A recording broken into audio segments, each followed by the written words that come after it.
I've been playing around with Godot for a little bit now, and specifically, I've been playing around with a lot of things that you can do in VR in Godot. This includes very basic interactions, grabbing things, movement, as well as actually getting our player set up. In this video, I want to start focusing on the first step, actually getting our player set up, enabling the project settings that we need to, and then later on we can build into everything else that we can do within Godot and VR. So let's go ahead and jump right into the next reality. All right, let's go ahead and get started. First off, I've created a nice simple test level, nothing overly complex, just a simple mesh with collision. We're going to start by creating two nice and simple folders. The first one's going to be called entities. This is where our player scene is going to go. And then we're going to create another one called scripts, which is where any scripts that we create for a player are going to go. So let's go ahead and create our player. So we're going to create a new scene, call it player, and we're going to make this a character body 3D. Now I'm going to briefly note, and I'm going to touch on this a little bit more when we get to locomotion. If you're looking at the locomotion documentation for VR on Godot, they're going to say not to use the character body 3D. It's very simple to work around. I'll be showing you guys how to do that in the next video. Then we're going to go ahead and attach a collision shape 3D to this character body 3D, since it is required and will allow for us to collide with the environment when we get to locomotion. I'm going to stick with a nice simple capsule just to keep things simple, and then we're going to get into the VR specific stuff. First off, we want to attach an XR origin 3D. This is going to be the base for all of our XR nodes. And then we're going to create an XR camera 3D and two XR controllers. These should sound somewhat self-explanatory, at least if you are familiar with VR at all. But just to break it down, XR camera is going to be what you see through the headset, and controller is going to be your hands.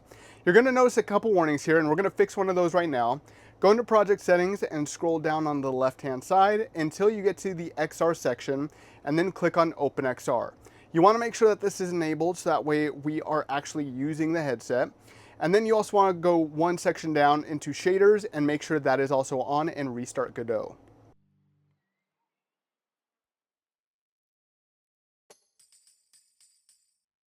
Now that we have that all set up, let's go ahead and finish setting up our nodes. You're going to notice a couple more warnings here.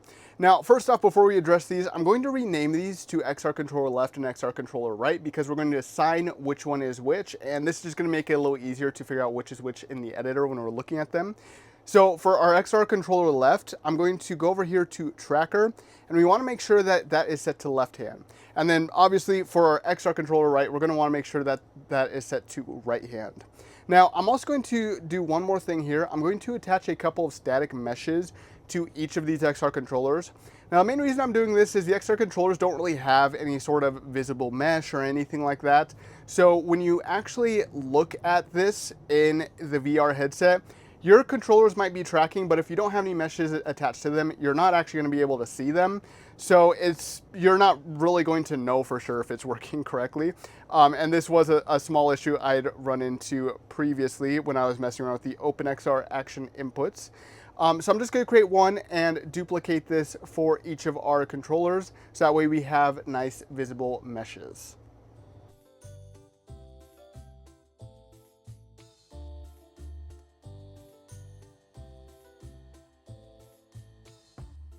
Now, one last thing that we're going to create here before we go into writing our script is I want to create a node.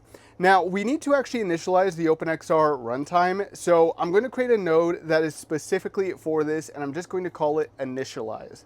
Now, this is just going to hold the script, and the only reason I'm putting it in its own custom node is I want to make sure that the character body 3D, which is our root node, has room for our movement script later on.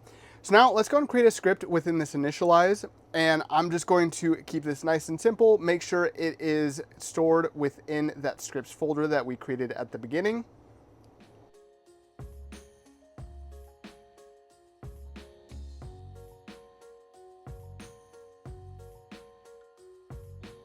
And then this setup is going to be nice and simple. First things first, I'm going to create a new variable. This could be called XR interface, and it's going to be a type of XR interface.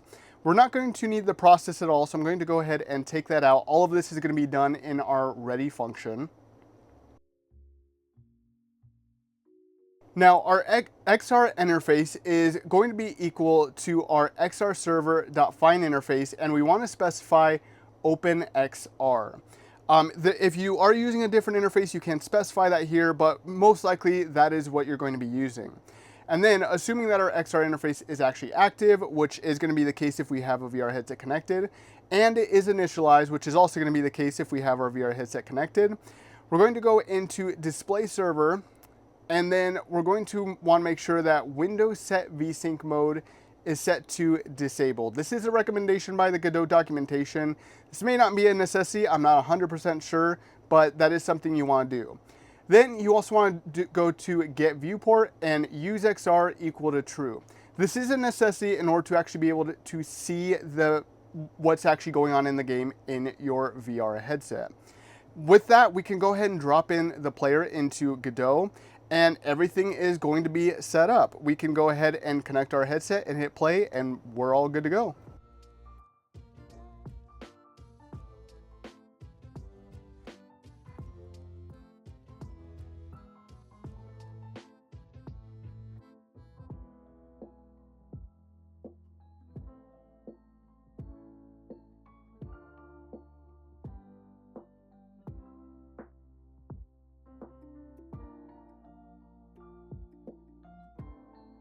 And that's it. We now have a very simple setup allowing for us to look and see our own hands and trackers within Godot. I hope you enjoyed this video. If you did, be sure to hit the like and subscribe button down below, and I'll see you in the next reality.